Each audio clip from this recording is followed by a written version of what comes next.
ഇന്നത്തെ വീഡിയോയിൽ നമ്മൾ ഐഒസിനെ ബേസ് ചെയ്ത് അതായത് ഇൻപുട്ട് ആൻഡ് ഔട്ട്പുട്ട്സിനെ ബേസ് ചെയ്തുകൊണ്ട് എങ്ങനെയാണ് ഒരു PLC നമ്മൾ സെലക്ട് ചെയ്യേണ്ടത് അതിനെക്കുറിച്ചാണ് നമ്മൾ നോക്കുന്നത്. അപ്പോൾ നമുക്ക് നേരെ വീഡിയോയിലേക്ക് പോകാം. വിഷൻ കൺട്രോൾസിന്റെ ലേണിംഗ് ആൻഡ് സൊല്യൂഷൻ പ്രൊവൈഡിംഗ് ചാനലിലേക്ക് എല്ലാവർക്കും സ്വാഗതം.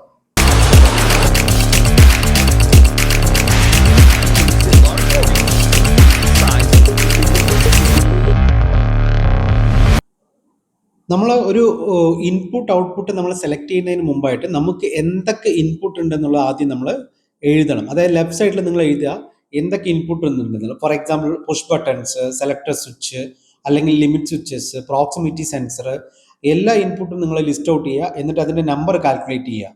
അതേപോലെ റൈറ്റ് സൈഡിൽ നിങ്ങൾ എഴുതുക ഔട്ട്പുട്ട്, ഏതൊക്കെ തരം ഔട്ട്പുട്ട് ഉണ്ടെന്നുള്ളത്. ആ output for example motor, pump, fan, blower, what ever, lights, അങ്ങനെ എല്ലാത്തിൻ്റെയും ലിസ്റ്റ് ഔട്ട് ചെയ്യുക. എന്നിട്ട് ടോട്ടൽ നമ്പർ ഓഫ് ഇൻപുട്ട് എത്ര ഉണ്ടെന്നുള്ളത് നോട്ട് ചെയ്യുക. അതേപോലെ റൈറ്റ് സൈഡിൽ total number of output note ചെയ്യുക. ഈ ഔട്ട്പുട്ടിൽ തന്നെ 4 to 20 മില്ലി ആംസ് ഔട്ട്പുട്ടും വരാം. അതേപോലെ ഇൻപുട്ടിലും അതേപോലെ 4 to 20 മില്ലി ആംസ് ഇൻപുട്ട് വരാം. അല്ലെങ്കിൽ അനലോഗ് ഇൻപുട്ട് എന്ന് പറയും. അനലോഗ് ഇൻപുട്ട്സ് വരാം, അനലോഗ് ഔട്ട്പുട്ട്സ് വരാം, അല്ലെങ്കിൽ പിന്നെ വേറെ RTD, തെർമോകപ്പിൾ, അത്തരം ഇൻപുട്ട് വരാം. അപ്പൊ ഇങ്ങനെയുള്ള എല്ലാ തരം ഇൻപുട്ടിനെയും ഔട്ട്പുട്ടിനെയും നമ്മൾ ലിസ്റ്റ് ഔട്ട് ചെയ്തിട്ട് നമ്പേഴ്സ് ടോട്ടലായിട്ട് കാൽക്കുലേറ്റ് ചെയ്ത് വെക്കുക. അതിനുശേഷം വേണം നമുക്ക് ഏതൊക്കെ മൊഡ്യൂൾസ് PLC സെലക്ട് ചെയ്യണം എന്നുള്ളത്. അപ്പോൾ നമ്മളിപ്പോൾ ഇവിടെ ഒരു എക്സാമ്പിൾ ആയിട്ട് നമ്മളിപ്പോൾ എടുത്തിരിക്കുന്നത് സീമെൻസിന്റെ S7200 സ്മാർട്ട് എന്ന് പറയുന്ന ST30 എന്ന് പറയുന്ന ഒരു PLC ആണ് നമ്മൾ സെലക്ട് ചെയ്തിട്ടുള്ളത്. അതേപോലെ EMDT6 എന്ന് പറയുന്ന ഒരു മൊഡ്യൂൾ നമ്മൾ സെലക്ട് ചെയ്തിട്ടുണ്ട്. അപ്പോൾ അത് നമ്മൾ പറയാം അത് എന്തിനാണെന്നുള്ളത്. EMA02 എന്ന് പറയുന്ന മൊഡ്യൂളും അനലോഗ് ഔട്ട്പുട്ട് മൊഡ്യൂളും നമ്മൾ സെലക്ട് ചെയ്തിട്ടുണ്ട്. അപ്പം നമ്മൾ ഇത് എന്തിനാണ് സെലക്ട് ചെയ്തിട്ടുള്ളത്, എന്താണ് ഇതിന്റെ പർപ്പസ് എന്ന് നിങ്ങൾക്ക് ഒരു എക്സാമ്പിൾ ആയിട്ട് പറയാം. അപ്പോൾ ഏകദേശം ഒരു ഐഡിയ കിട്ടും നമുക്ക് എങ്ങനെയാണ് ഇത് സെലക്ട് ചെയ്യേണ്ടതെന്നുള്ളത്. അപ്പോൾ എന്നാൽ നമുക്ക് എന്ത് ചെയ്യാം, ഇതേപോലെ തന്നെയാണ് നമുക്ക് എന്ത് ചെയ്യാം, ഫർദർ ആഡ് ഓൺസ് വരുമ്പോൾ നമുക്ക് അതിനകത്ത് സെലക്ട് ചെയ്യേണ്ടതായിട്ട് വരിക. അപ്പോൾ സീമെൻസിന്റെ ഈ മൊഡ്യൂൾ എങ്ങനെയാണ് നമ്മൾ സെലക്ട് ചെയ്യുന്നത് നമ്മൾ പഠിച്ചു കഴിഞ്ഞാൽ സെയിം തന്നെയാണ് ഡെൽറ്റ, മിറ്റ്സുബിഷി, ഏത് ഓമറോൺ ആയിക്കോട്ടെ, ഏത് PLC ആയിക്കോട്ടെ, ഈ ഒരു പാറ്റേണിൽ തന്നെയാണ് നമ്മൾ ഐഒസ് സെലക്ട് ചെയ്യേണ്ടതായിട്ട് വരിക.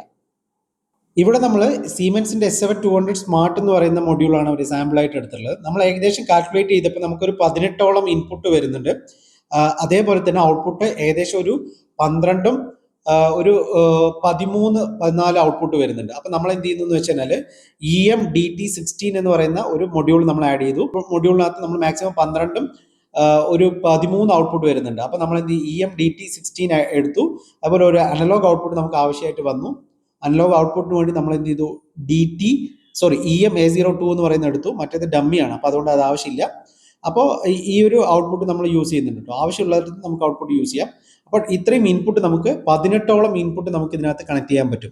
അപ്പോൾ അത്രയും തന്നെ നമുക്ക് ഇൻപുട്ട് നമുക്ക് ആവശ്യം വരുന്നുണ്ട്. ചിലത് നമുക്ക് യൂസ് ചെയ്യാത്ത ഡമ്മി ആയിട്ട് ഇട്ടിട്ടുണ്ട്. അപ്പോൾ ഇങ്ങനെയാണ് നിങ്ങൾ സെലക്ട് ചെയ്യേണ്ടത്. എത്രത്തോളം ഇൻപുട്ട് ഉണ്ടോ ഔട്ട്പുട്ട് അതിനനുസരിച്ച് കാൽക്കുലേറ്റ് ചെയ്തിട്ട് മൊഡ്യൂൾസ് ആവശ്യാനുസരണം നിങ്ങൾ എന്ത് ചെയ്യുക, സെലക്ട് ചെയ്യുക. അപ്പോൾ ചിലതിനകത്ത് നിങ്ങൾക്ക് അനലോഗ് ഇൻപുട്ട് ആവശ്യം വരും. അപ്പോൾ നമ്മൾ അനലോഗ് ഇൻപുട്ട് മൊഡ്യൂൾ ആഡ് ചെയ്യുക. ഇനി ചില സമയങ്ങളിൽ നിങ്ങൾക്ക് എന്ത് ചെയ്യാം, RTD അല്ലെങ്കിൽ തെർമോകപ്പിൾ, അത്തരം ഇൻപുട്ട് നമ്മൾ ചിലപ്പോൾ യൂസ് ചെയ്യേണ്ടതായിട്ട് വരും. അപ്പോൾ അതിനുവേണ്ടി നമ്മൾ എന്ത് ചെയ്യുക, സെപ്പറേറ്റ് ആയിട്ട് മൊഡ്യൂൾസ് ആഡ് ചെയ്യുക.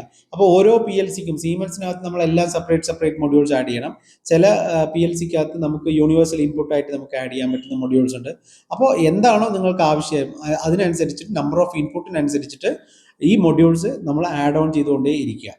അപ്പോൾ എപ്പോഴും നമുക്ക് ഇപ്പോൾ കാൽക്കുലേറ്റ് ചെയ്തിട്ട് കിട്ടുന്നത് ഒരു 12 ഡിജിറ്റൽ ഇൻപുട്ടും ഒരു 8 ഡിജിറ്റൽ ഔട്ട്പുട്ടും ആണെങ്കിൽ നിങ്ങൾ ഏകദേശം ഒരു 10 എന്നുള്ളത് അല്ലെങ്കിൽ 12 എന്നുള്ളത് അതിനൊരു 14 15 ഇൻപുട്ട് നിങ്ങൾ കൺസിഡർ ചെയ്യണം. നമുക്ക് ഭാവിയിൽ എന്തെങ്കിലും ആവശ്യം വന്നു കഴിഞ്ഞാൽ ആഡ് ഓൺ ചെയ്യാനായിട്ട്. അപ്പോൾ ഇത്തരം കാര്യങ്ങളെല്ലാം കൺസിഡർ ചെയ്തിട്ട് വേണം നമ്മൾ എന്ത് ചെയ്യേണ്ടത്, ഒരു ഫൈനലായിട്ട് നമ്മൾ IOS കാൽക്കുലേറ്റ് ചെയ്തതിന് ശേഷം PLC പർച്ചേസ് ചെയ്യേണ്ടത്. അല്ലെങ്കിൽ നമുക്ക് പ്രോജക്റ്റ് ഫൈനലൈസ് ചെയ്യുന്ന സമയത്ത്, അതായത് നമ്മൾ പ്രോഗ്രാമിങ്ങിന്റെ സമയത്ത് സപ്പോസ് ഏതെങ്കിലും ഒരു ഇൻപുട്ട് ഔട്ട്പുട്ട് അഡീഷണൽ ആയിട്ട് നമുക്ക് വേണ്ട വന്നു കഴിഞ്ഞാൽ ആ സമയത്ത് ആഡ് ഓൺ ചെയ്യാൻ കഴിയാതെ വരും. അപ്പോൾ അതുകൊണ്ട് അത് മുന്നിൽ കണ്ടുകൊണ്ട് വേണം, ഫ്യൂച്ചർ പെർസെപ്ഷനിൽ വേണം നമ്മൾ ഒരു മൊഡ്യൂൾസ് സെലക്ട് ചെയ്യാനായിട്ട് ചെയ്യേണ്ടത്. ഓക്കെ, ഇപ്പൊ നമ്മൾ നിങ്ങളുടെ മുമ്പിൽ കാണിച്ചത് സീമെൻസ് എന്നുള്ള PLCയുടെ മാത്രമാണ്. നമുക്ക് ഇതേപോലെ തന്നെയാണ് ഡെൽറ്റ ആയാലും മിറ്റ്സുബിഷി ആയാലും ഓമറോൺ ആണെങ്കിലും എല്ലാത്തിൻ്റെയും പ്രൊസീജിയർ ഇത് തന്നെയാണ്. അപ്പോൾ നിങ്ങൾക്ക് ഇത് നോക്കിയിട്ട് ഫോളോ ചെയ്യാവുന്നതാണ്. അപ്പോൾ ഇതുമായി ബന്ധപ്പെട്ട് എന്തെങ്കിലും നിങ്ങൾക്ക് സംശയങ്ങളോ അല്ലെങ്കിൽ റിക്വയർമെന്റ്സോ അല്ലെങ്കിൽ നിങ്ങൾക്ക് കസ്റ്റമൈസ്ഡ് ആയിട്ട് എന്തെങ്കിലും ട്രെയിനിങ്ങിന്റെ റിക്വയർമെന്റ്സ് ഉണ്ടെങ്കിൽ വാട്സ്ആപ്പ് നമ്പർ കൊടുക്കുന്നതിന് കമ്മ്യൂണിക്കേറ്റ് ചെയ്യാം. എന്തെങ്കിലും സജഷൻസ് ഉണ്ടെങ്കിൽ കമന്റ് ബോക്സിൽ മെൻഷൻ ചെയ്യാം. ഓക്കെ, അപ്പോൾ മറ്റൊരു വീഡിയോയിൽ വീണ്ടും കാണുന്നവരേക്ക് താങ്ക് യു.